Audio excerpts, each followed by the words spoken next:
Bonjour à tous, plongés dans ce monde des réseaux qui connectent une foule croissante d'objets, aujourd'hui d'objets et de capteurs. Alors cette connectivité, elle est au centre de nombreuses préoccupations dans le domaine de la cybersécurité, de l'environnement, de la collecte de données, notamment pour nourrir les intelligences artificielles. Ce sera le sujet de la grande interview avec Rémi François, directeur général Europe du Nabiz Sigfox.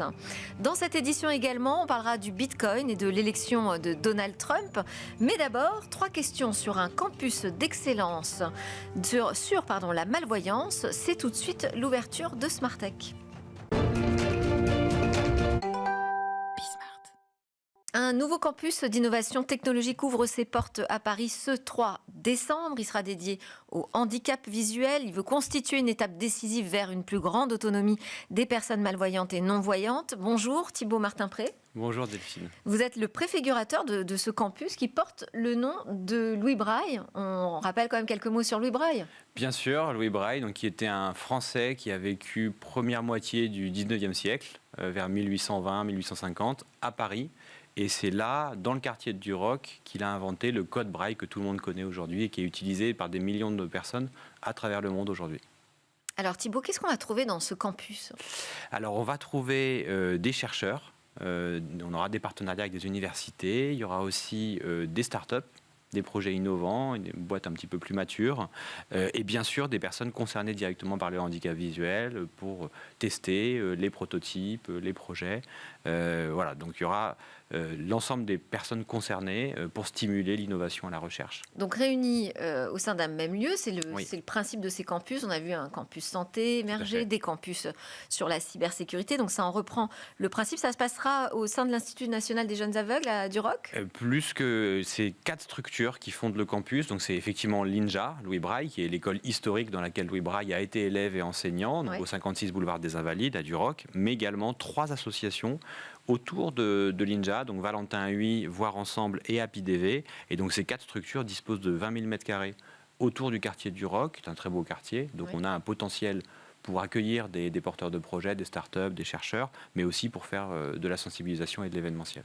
Mais alors pourquoi un campus sur cette thématique ? Est-ce que cette déficience visuelle, c'est le parent pauvre, vous diriez, de la recherche ou de l'innovation ? Alors, je dirais qu'il y a beaucoup de choses qui se font en France sur la santé et la recherche médicale, notamment par l'Institut de la Vision et par l'hôpital des 15-20, mais tout ce qui n'est pas de l'ordre du médical, donc tout ce qui va être l'IA, la mobilité, la sociologie, l'accès à l'éducation, à la vie quotidienne, il existe des choses en France au niveau de la recherche, mais c'est assez morcelé. C'est assez éparse. L'idée de ce campus, c'est de réunir les énergies, de mettre en réseau les gens et de permettre comme ça de monter des projets plus ambitieux, plus impactants au service de l'autonomie des déficients visuels. L'idée aussi, c'est de regrouper des associations qui sont historiquement assez, comment dirais-je, on a 8 structures nationales en France sur la déficience visuelle.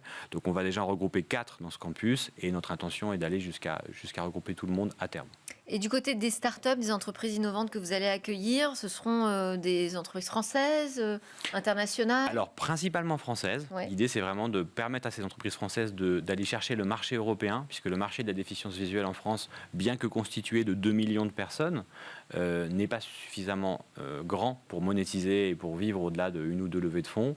Donc, on va les aider à aller pénétrer le marché européen, grâce aussi aux agences françaises à l'étranger, via les réseaux du ministère des Affaires étrangères, grâce à Business France, grâce à la BPI, qui sont partenaires du campus. Voilà, donc aider à permettre aux boîtes françaises de trouver leur marché, mais aussi voir un peu les bonnes idées en Europe ou aux États-Unis. Je vais aller au CES en janvier justement avec Business France. Vegas, tout à fait. S'il y a des bonnes idées à l'étranger, on aidera aussi, on va accélérer l'arrivée de ces innovations sur le marché français pour les déficients visuels. Okay. C'est pas du protectionnisme en fait. Vous avez cité BPI, alors qui sont les investisseurs finalement derrière le projet du campus ? Alors investisseurs, c'est difficile à dire parce que nous, tout n'est pas encore fait, mais on aura des pouvoirs publics, donc on espère la ville de Paris, la région Île-de-France, la BPI, on aura des mécènes, notamment, j'espère, c'est pas fait, mais Malakoff Humanis, Amazon, Google peut-être. Et puis aussi, bien sûr, on aura de la prestation de services. Donc on aura aussi un service dédié aux entreprises, aux grandes administrations, de sensibilisation au handicap visuel, d'expertise sur l'accessibilité numérique, qui est un sujet très important, je pourrais revenir pour en parler si vous voulez. On veut se positionner comme un centre d'expertise, valoriser le savoir-faire de ces structures qui sont là dans ce quartier depuis 200 ans et qui ont vraiment énormément à apporter aux grands groupes et aux grandes administrations. Et là, on est sur de la prestation de services classique. Juste avant qu'on se sépare, quelques exemples peut-être d'innovation aujourd'hui qui vous semblent prometteuses dans ce domaine. Oui, alors on a Arta qui est un casque, en fait, des lunettes qui est relié à une ceinture haptique qui envoie des petits signaux dans le bas du dos à la personne déficiente visuelle pour qu'elle se représente son environnement. C'est assez prometteur. Il y a Sonar Vision qui est basé sur de l'image et qui permet un guidage à 50 cm près dans la rue pour les déficients visuels, ce qui est extrêmement précis pour trouver une porte ou des choses précises. Par des capteurs sonores Non, c'est pas. Oui, un retour sonore, mais ça se base sur de l'analyse d'image. Ils utilisent beaucoup les banques de données de Google. Qu'est-ce qu'on a d'autre On a Touch2See qu'on a vu aussi cet été pendant les Jeux paralympiques, parce qu'on s'inscrit aussi dans l'héritage de Paris 2024. Vous voyez, pour faire ça a été un booster, j'imagine. Ça a été un énorme booster. Le projet. Oui, et en fait, on se met dans le sillage de Paris 2024 parce qu'effectivement, le soufflet est tombé un petit peu vite à notre goût. Et voilà, il y a beaucoup à faire. Et donc, le campus Louis Braille s'inscrit là-dedans. Et juste pour finir sur cet exemple-là, il y a une tablette qui s'appelle Touch2See, donc qui va être incubée dans le campus. Et donc, en fait, c'est une tablette qui a été distribuée dans les tribunes pour les non-voyants, là, cet été, à Paris 2024, qui permet, avec un petit système d'aimant, tout simplement, de représenter le ballon qui se déplace comme ça sur la tablette. Et donc, le non-voyant, en ayant l'audiodescription de ce qui se passe dans le stade, peut voir le ballon, sentir le ballon sous ses doigts, se déplacer dans différents endroits du terrain. Ça, c'est très concret, très simple, mais extrêmement impactant pour l'accès au sport, à la culture pour les déficients visuels. Merci beaucoup Thibaut Martin-Pré d'avoir été avec nous. Je rappelle que vous êtes donc ce préfigurateur du campus Louis Braille qui va avoir son inauguration là, ce 3 décembre. Et vous reviendrez avec grand plaisir pour nous parler d'accessibilité numérique. Volontiers. Merci Delphine pour votre invitation. Avec plaisir. Merci à vous. Aujourd'hui, mon invité s'appelle Rémi François, il est directeur général Europe d'Unabiz Sigfox. Bonjour. Bonjour. Unabiz, juste précision, c'est la holding qui détient à 100% Sigfox. Tout à fait. Et Sigfox, eh bien, on va rappeler qui est Sigfox, qui a été un des pionniers en fait dans le domaine de la connectivité des objets connectés. Exactement. Donc Sigfox était une belle aventure de la French Tech, donc une start-up qui a été créée, je pense, dans les années 2012-13, qui est sous les feux de la rampe à l'époque, qui a été la plus grosse levée de fonds, je pense, il me semble me souvenir, une des plus grosses levées de fonds en tout cas sur les startups européennes en 2015-2016, avec une première levée de fonds de 300 millions d'euros à l'époque, ce qui était considérable à cette époque-là, qui a effectivement développé une technologie très performante dédiée à la transmission de très faibles quantités de données pour un nombre très important d'objets, donc un déploiement massif d'objets avec très peu de données pour chacun des objets, mais transmis à très bas coût avec une électronique très simple et avec très très peu de consommation d'énergie. Donc c'est un réseau à bas débit en fait, pour que les objets connectés puissent discuter entre eux sans occuper le réseau Internet. Exactement. Donc c'était en 2012-13, c'était la course à la bande passante. Donc on avait la 2G, la 3G, la 4G, la 5G. L'objectif de tous les grands opérateurs télécoms était de fournir de plus en plus de bandes passantes, de plus en plus de données pour faire de la vidéo. Et c'était l'angle de développement, on va dire, de cette technologie de télécommunication. Et Sigfox a pris un angle un peu différent en considérant qu'il y avait tout un panel de cas d'usage, notamment industriels, où le besoin était un besoin de juste un chiffre, une donnée très simple, une position géographique, un index de consommation d'un compteur de gaz, etc. Et que ce n'était pas la peine pour ça d'utiliser des technologies extrêmement consommatrices d'énergie, chères, pour transmettre cette donnée très simple. Donc sur ce concept, ils ont déployé la technologie, développé la technologie, déployé ces réseaux partout dans le monde, et donc avec un investissement très important pour à la fois déployer ces réseaux et développer tout un cloud, tout un système qui est en capacité de gérer des millions d'objets et des dizaines de millions de messages par jour. Des objets connectés, bon, on n'en a pas moins, on en a beaucoup plus. C'est en croissance exponentielle. Pour autant, Sigfox a eu des difficultés. Mais qu'est-ce que c'est Sigfox aujourd'hui en termes de dimension d'entreprise?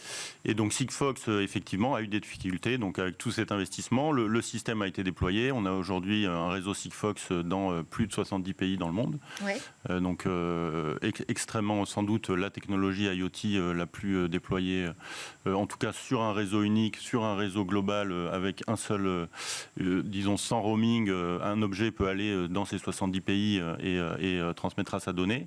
Donc c'est assez unique ce qui a été fait, et malheureusement tous ces investissements n'ont pas été, les revenus associés n'ont pas été exactement alignés, et cette entreprise a fait faillite en 2022. Et donc Unabise, l'entreprise pour laquelle je travaille maintenant, a repris Sigfox à ce moment-là, a repris l'entreprise Sigfox, a créé une entité en Europe qui s'appelle donc Unabise Europe, et qui a repris tous les actifs de Sigfox et a continué à déployer. Nous avons continué à déployer depuis 3 ans cette technologie.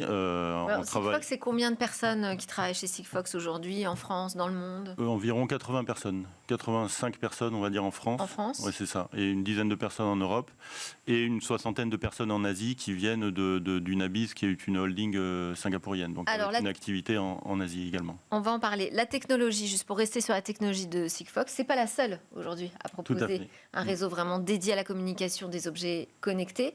Qu'est-ce qui fait sa différence, et comment expliquez-vous que justement on se soit retrouvé face à un problème de revenus? C'est une entreprise française, donc à chaque fois ça nous concerne et ça nous consterne même.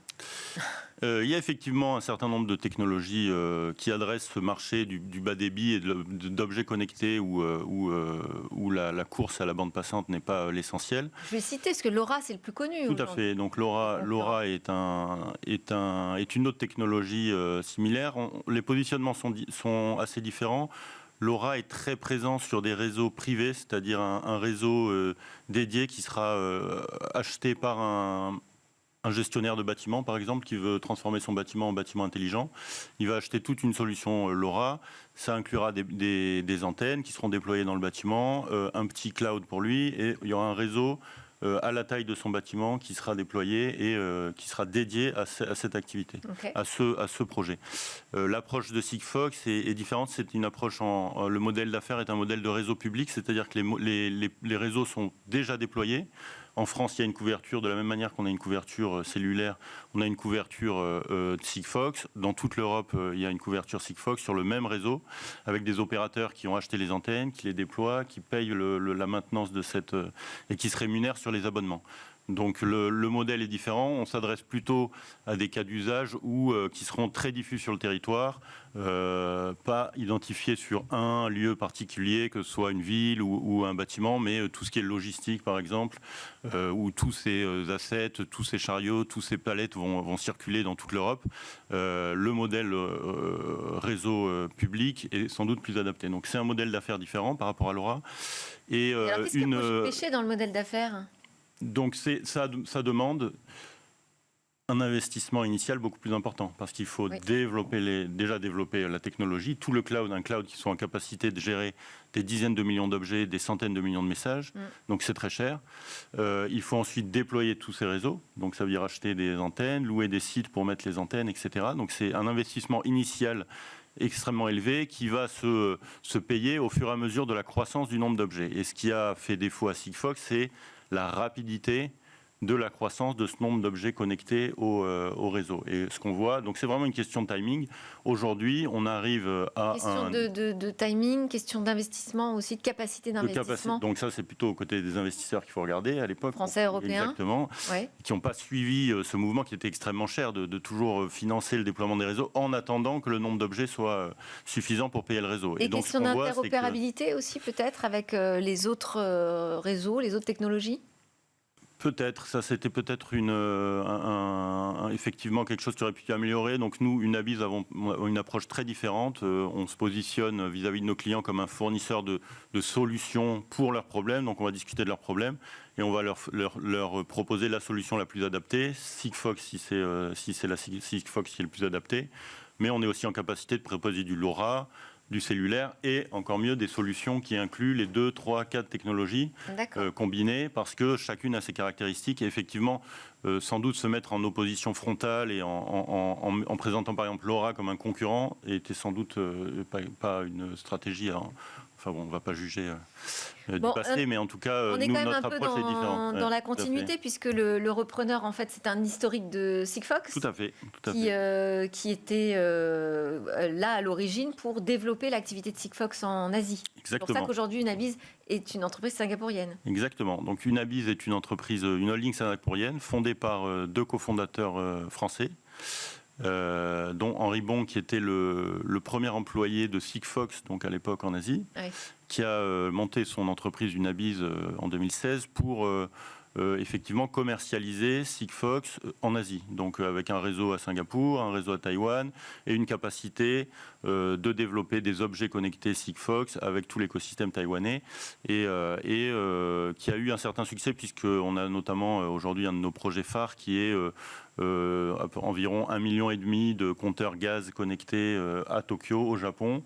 Donc l'équivalent de Gaspard en France, donc c'est beaucoup plus morcelé au Japon, mais donc un des opérateurs gaz pour le grand public au Japon utilise Sigfox pour faire de la télérelève de données gaz. Et donc sur ce succès-là, extrêmement donc dépendant de Sigfox, donc, qui se basait sur la technologie Sigfox avec ses réseaux déployés Sigfox. Le jour où Sigfox a annoncé ses difficultés, Unabiz s'est proposé pour la reprise et donc a été sélectionné pour reprendre l'activité. Et alors vous avez tout de suite aussi été présent sur la reprise de l'activité en France. Exactement. Je voulais qu'on regarde peut-être les marchés, parce que je dis que les objets connectés sont de plus en plus présents partout. Où est-ce que c'est vraiment pertinent, justement? Quels sont les marchés que vous avez identifiés qui émergent tout particulièrement? Donc nous avons repris effectivement en 2022, donc j'ai rejoint au moment de la reprise pour piloter l'intégration de cette activité. Et nous avons reconcentré, donc nous sommes sur un positionnement qui n'est pas du tout un positionnement B2C, donc qui est très B2B, et nous avons reconcentré notre développement sur 3 verticaux principaux, où on voit aujourd'hui déjà que l'adéquation avec la technologie Sigfox est la plus forte et où la croissance, la maturité de ces marchés permet une croissance assez forte. Donc les trois verticaux. Le premier est la sécurité. Donc la sécurité, notamment les alarmes que vous avez à votre domicile. On a un client très important qui est Verisure, qui dans toute l'Europe aujourd'hui déploie des alarmes connectées comme vous avez chez vous, avec un certain nombre de capteurs. Et cette alarme a énormément de connectivité à l'intérieur, du Wi-Fi, du cellulaire, mais inclut également Sigfox, une sorte de backup. Si tous les autres systèmes de télécommunication tombent, Sigfox sera toujours présent. Et par ailleurs, Sigfox a une capacité très caractéristique, très liée au fait la manière dont a été développée cette technologie fait que le signal n'est pas brouillable, en tout cas extrêmement difficile à brouiller. Donc si aujourd'hui un cambrioleur arrive et a un brouilleur cellulaire qui est assez facile à trouver, pour quelques centaines d'euros on peut l'avoir, le signal Sigfox va toujours passer et va pouvoir envoyer une alerte en disant attention. Ça, c'est l'argument de la résilience. Exactement, résilience. Donc, très solide. Donc c'est la sécurité. Et en étant aujourd'hui sur tout ce qui est autour des véhicules volés, retrouver les véhicules volés. Donc on a Coyote par exemple qui est un très bon partenaire qui travaille aussi avec Sigfox. Donc c'est la sécurité première verticale. Deuxième verticale, tout ce qui est autour de la télérelève, donc notamment compteurs d'eau et compteurs de gaz connectés. Donc j'ai mentionné tout à l'heure le projet au Japon de compteurs de gaz. On est assez présent dans les compteurs d'eau, y compris en France d'ailleurs, avec Sogedo qui est client, qui utilise Sigfox pour les compteurs d'eau. Et on a eu une annonce importante il y a quelques mois. Le gouvernement sud-africain, où nous avons un réseau déployé et un partenaire très solide là-bas, vient d'annoncer qu'ils veulent connecter l'ensemble de leurs compteurs d'eau, donc les 15 millions de foyers, avec la technologie Sigfox. Donc a retenu la technologie Sigfox pour le déploiement national. Donc ça nous fait 15 millions d'objets. Donc ça, c'est les utilities. Et le dernier, sur lequel on voit le plus de croissance, notamment en Europe, c'est tout ce qui est autour de la logistique et de la supply chain. Donc tout ce qui est autour de la logistique, on a un client historique qui est DHL, et c'est tout ce qui est autour des assets qui circulent, donc typiquement les chariots, les palettes, qui sont utilisés pour transporter des boîtes en plastique pour les besoins de la logistique, qui sont aujourd'hui, qui ne sont pas connectés aujourd'hui et qui peuvent être connectés avec Sigfox parce qu'on arrive à des prix qui sont assez bas pour justifier le déploiement très massif. Là, donc on parle de déploiement très massif, des centaines de millions de palettes rien qu'en Europe.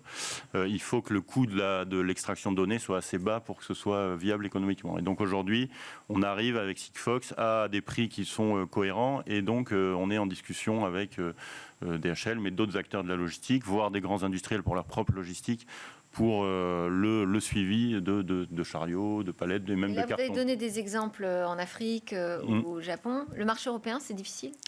Le marché européen est très compétitif, je pense un des plus matures dans l'IoT. Donc c'est la France particulièrement et le berceau de LoRa et de Sigfox. Donc c'est un marché très compétitif. Notre croissance en Europe sont sur les mêmes verticaux. Je pense que sur la logistique, la croissance est sans doute plus forte et sur tout ce qui est en Europe, sur tout ce qui est logistique, notamment avec les enjeux autour de la baisse des émissions carbone, des enjeux écologiques. La France et l'Europe sont très à la pointe avec le Green Deal européen qui va donner lieu à de nombreuses directives. C'est-à-dire qu'on va avoir besoin de plus de capteurs, de plus de remontées de données pour maîtriser l'impact environnemental. Donc sur deux enjeux, un enjeu de traçabilité, être en capacité de prouver qu'on fait un effort de réduction des coûts des émissions de carbone. Donc ça va devenir obligatoire d'avoir des reportings de plus en plus précis et granulaires. De la même manière qu'on a des reportings financiers très précis, on va avoir des reportings d'émissions carbone aussi précis. Et ça demande de la donnée, et de la donnée qui n'est pas uniquement de la donnée immatérielle, mais de la donnée qui vient de ces objets du terrain. Donc effectivement, ça tire la demande vers l'IoT de ce type-là. Et également tout ce qui est autour de la circularité, de l'utilisation au maximum de tous ces assets physiques pour éviter d'avoir les jetés et d'en construire un nouveau.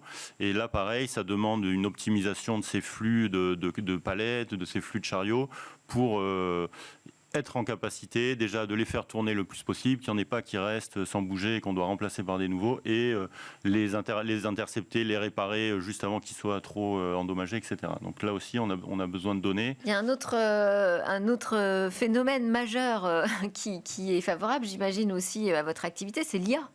L'IA qui réclame énormément de remontées de données, de collecte de données. Exactement. Donc l'IA, c'est de la donnée. Ça s'appuie sur de la donnée. Nous travaillons, notre métier, c'est de fournir de la donnée. Donc ça tire effectivement aussi beaucoup la croissance sur des projets d'intelligence artificielle très industriels. Pour optimiser, encore une fois, c'est de l'optimisation écologique, de l'optimisation financière des processus. Pour faire travailler ces algorithmes d'intelligence artificielle et optimiser tous ces processus, il faut de la donnée propre, de la donnée contrôlée. Et là aussi, c'est notre métier de fournir cette donnée aux clients. Et donc, effectivement, les très grands progrès, les progrès très rapides sur ces capacités de traitement de la donnée par l'intelligence artificielle demandent de plus en plus de données, de plus en plus granulaires également. Et les exigences réglementaires qui sont très fortes en Europe, aujourd'hui, c'est quelque chose qui peut impacter aussi l'activité, parce qu'on a la question de la cybersécurité autour des objets connectés qui va être très très clairement adressée.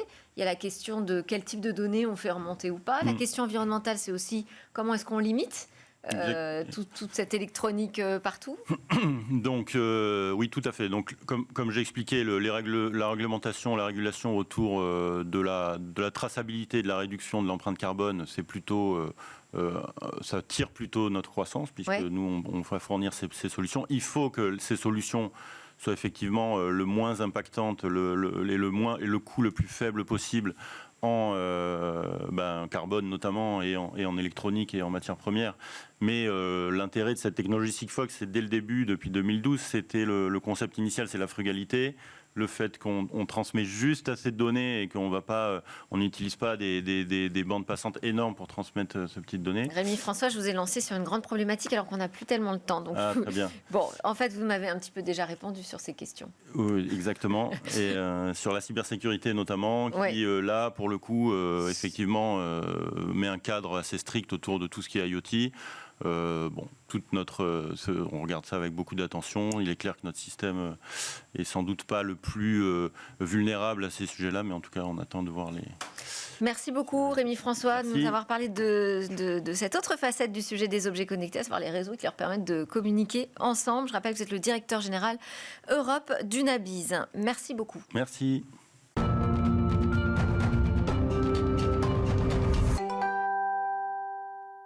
On termine cette édition avec le Bitcoin. Voilà, grand sujet qu'on va aborder avec Alexandre Stachenko en un temps record, bien évidemment. Bonjour Alexandre. Bonjour Delphine. Alors, la question c'est quel est l'effet finalement Trump sur le Bitcoin ? L'effet Trump, déjà, c'est un effet pour lui-même. D'abord, un effet de Bitcoin sur Trump. Ce qu'on constate et qui est assez intriguant, rigolo, si on le regarde d'une certaine façon, c'est que les endroits où il a surperformé dans son électorat, en fait, l'intersection est quasiment parfaite à 100% avec la sociologie des détenteurs de crypto. Donc on va retrouver des jeunes sur lesquels il prend 10 points de pourcentage d'avance, on va retrouver les personnes à revenus modestes, on va retrouver les minorités ethniques qui ne sont pas des électorats dont on se dirait comme ça spontanément, c'est Trump qui a surperformé là-dessus. Donc on peut se dire, peut-être éventuellement, évidemment ce sera confirmé avec une étude, mais que comme il a une position très favorable à Bitcoin, il est allé chercher des single issue voters, donc des gens qui ne votent que pour une seule problématique, et en l'occurrence Bitcoin. Donc ça, c'est l'effet éventuellement Bitcoin sur ce Trump. lien entre le Bitcoin et son élection. Autre effet, c'est la valorisation du Bitcoin. Oui, exactement. Alors, à court terme, il ne faut pas non plus s'emballer. Je vois qu'il y a beaucoup d'analyses qui consistent à dire Bitcoin s'est envolé grâce à l'élection de Trump. Ouais. Si on dézoome un petit peu, c'est déjà un bon moment que la tendance elle était haussière, que tous les indicateurs structurels sont au vert, hein, la sécurité du réseau, l'adoption, le nombre de participants, les entreprises. Donc, il a peut-être accéléré le calendrier, effectivement, mais ce n'est pas grâce à lui ou à cause de lui que Bitcoin monte. En revanche, d'un point de vue structurel, c'est vrai que c'est beaucoup plus intéressant parce qu'il avait été beaucoup plus ambitieux dans son programme sur Bitcoin et sur les cryptos que Harris, qui s'y était intéressé beaucoup trop tard, notamment en proposant ce qu'il a appelé la réserve stratégique nationale de Bitcoin. Alors pour se donner quand même une idée de l'importance de la chose, des réserves stratégiques aux États-Unis, normalement on parle de pétrole, de gaz, d'or et de métaux précieux et d'alimentation aussi, qui sont absolument cruciaux, stratégiques pour l'économie américaine. Donc le fait de le mettre au même niveau, c'est déjà un gros signal. Et ce qu'on constate, c'est qu'avant même qu'il ait la possibilité de le mettre en place, puisqu'il sera inauguré fin janvier, on a déjà des dominos qui tombent. C'est-à-dire que quand on sait que la première puissance mondiale va se mettre à accumuler du Bitcoin, tout le monde se dit, en fait, là, c'est plus le Salvador, c'est plus un petit pays, c'est la première puissance mondiale. Donc, il faut peut-être s'y mettre avant eux. Donc, on a vu des candidats aux élections présidentielles en Guyane, en Pologne, au Brésil, il y a un projet de loi qui a été proposé pour le faire. Donc, on sent que quand même, structurellement, il y a quelque chose, l'année 2024, entre les ETF et l'institutionnalisation et Trump, on est quand même sur quelque chose structurellement important. Avec quand même des effets, des côtés négatifs sur le Bitcoin ? Oui, bien sûr, parce que évidemment, Trump a dit des choses positives sur Bitcoin, mais il ne faut pas non plus se leurrer, c'était également très intéressé. Il le faisait aussi pour un côté électoraliste, aller chercher des voix, parce qu'il a identifié, comme je l'ai dit en premier temps, qu'il y a 20% des électeurs qui ont des cryptos, ils s'attendent à des propositions, donc on va leur faire des propositions. Mais il ne parle pas que de Bitcoin, il parle aussi des cryptos. Et dans les cryptos, il a fait des levées de fonds NFT un peu bizarres, il a fait des levées de fonds récemment où il fait beaucoup de promesses en l'air. Donc il se sert aussi de cet outil-là pour faire des choses qui ressemblent à des arnaques. Il fait aussi, on va dire, il rend service à ses financeurs. Il y a eu beaucoup de gens dans l'industrie crypto qui l'ont financé, mais en fait c'était des gens qui avaient des points communs, notamment d'être en procès avec l'autorité des marchés financiers. Donc est-ce que c'est pour régler leurs problématiques réglementaires qu'ils ont financé Trump ? Donc on voit qu'il n'y a pas juste quelque chose de joli annoncé sur Bitcoin comme étant stratégique, ce qui est vrai, mais il y a aussi des choses sur lesquelles il faudra faire attention. Le dernier exemple, il avait annoncé qu'il virerait Gary Gensler, donc qui était le président de l'autorité des marchés financiers aux États-Unis, oui. Alors qui serait parti de toute façon, mais c'est un autre débat. Mais beaucoup de bitcoiners se réjouissent parce qu'il était anti-crypto, mais en fait, peut-être cadeau empoisonné, parce qu'il était certes anti-crypto, mais au moins il avait fait la différence entre Bitcoin, qui était censé être une commodity, une marchandise importante, et les cryptos qui étaient peut-être des titres financiers. On ne sait pas qui sera le nouveau, et potentiellement on retournera en arrière. Merci beaucoup Alexandre Stachenko, super intéressant cette analyse sur l'effet Trump sur le Bitcoin. Merci à vous de nous suivre, c'était Smart Tech, vous nous regardez sur la chaîne Be Smart for Change, vous nous écoutez aussi en podcast et je vous dis à très bientôt.